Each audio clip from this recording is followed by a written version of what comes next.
আজকের গল্পটির নাম রোহানের করুণ মৃত্যু।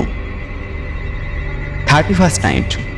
রোহান ও তার কয়েক ফ্রেন্ড মিলে রাত 2টা পর্যন্ত অনেক মজা করলো। এখন হলো ফেরার পালা। তারা মানুষ ছিল মাত্র 7 জন, কিন্তু ফেরার সময় তার রিক্সা পেল মাত্র 2টা।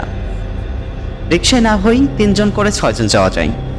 কিন্তু রোহান ফ্রেন্ডরা তাকে বলল, চল রোহান, এক রিক্সায় 4 জন উঠে পড়ি। রোহান বলল, আরে না, তোরা যা, আমি আসতে পারবো। চারিদিকে নিস্তব্ধতা। খুব দূরে একটা কুকুর মতোর কিছু একটা দাঁড়িয়ে আছে।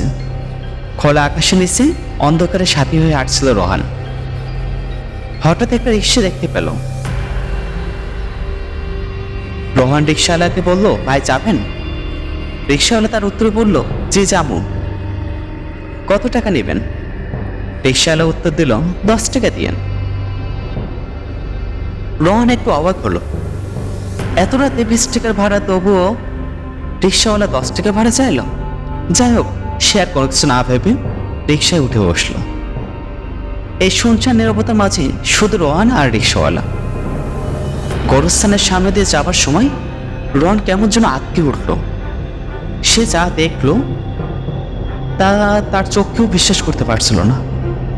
দেখলো রিক্সাওয়ালার পায়ে উল্টো বেল চাপছে। রিক্সাওয়ালা মুখের দিকে এই পর্যন্ত একবারও তাকায়নি সে। চেহারা দেখার চেষ্টা করতেই আটকে উঠল রোহান। একই দেখছে সে, কিভাবে সম্ভব? এর মাঝে হলো পৌঁছে গেছে রোহান। টাকাটা দিয়ে দ্রুত কেটে পড়ল। রিক্সাওয়ালার দিকে আরেকবার তাকানোর মতো সাহস পেল না। তাকানো হয়তো দেখতে পেত কেমন লোভী চোখে দেখছে তাকে রিক্সাওয়ালা। রুমে গিয়ে সাকিবকে সবকিছু খুলে বলল রোহান। সান্ত্বনার সুরে সাকিব বলল, তুই বরঞ্চ আজ আমার বাড়িতে থেকে যা, আজ রাতটা। কথাটা মনে ধরল রোহানের। সে রাজি হয়ে গেল। মধ্যরাত। রোহান সাকিব দুজনেই ঘুমাচ্ছে। এর মাঝে কে যেন রোহানের গায়ে আঁচড় কাটল। চমকে জেগে উঠল রোহান। ভীত সরে বলল, সাকিব, মাঝরাতে দুষ্টমি করিস না তো। সকালে সূর্য আলো চোখে পড়তেই ঘুম ভাঙে সাকিবের। কিন্তু ঘুম থেকে ওঠার সাথে সাথেই আবার সবকিছু মূর্ছা গেল। বেলা 10টা।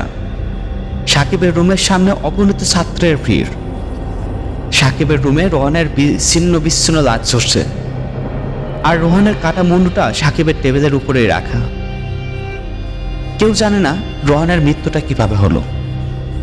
কাটা মুন্ডুটাই কি অপলক দৃষ্টিতে তাকিয়ে আছে সাকিব। অনেক দিনের বন্ধু সাকিবের, অনেক দিনের। আজও সেই রহস্যের কোনো উন্মোচন হয় নাই। আসলে রোহান মারা গেল কিভাবে? এই ছিল আমাদের আজকের গল্প। যদি ভিডিওটি আপনাদের ভালো লাগে তাহলে অবশ্যই একটা লাইক করুন আর চ্যানেলটিকে সাবস্ক্রাইব করুন। আশা করি সে পর্যন্ত সবাই ভালো থাকবেন। ধন্যবাদ।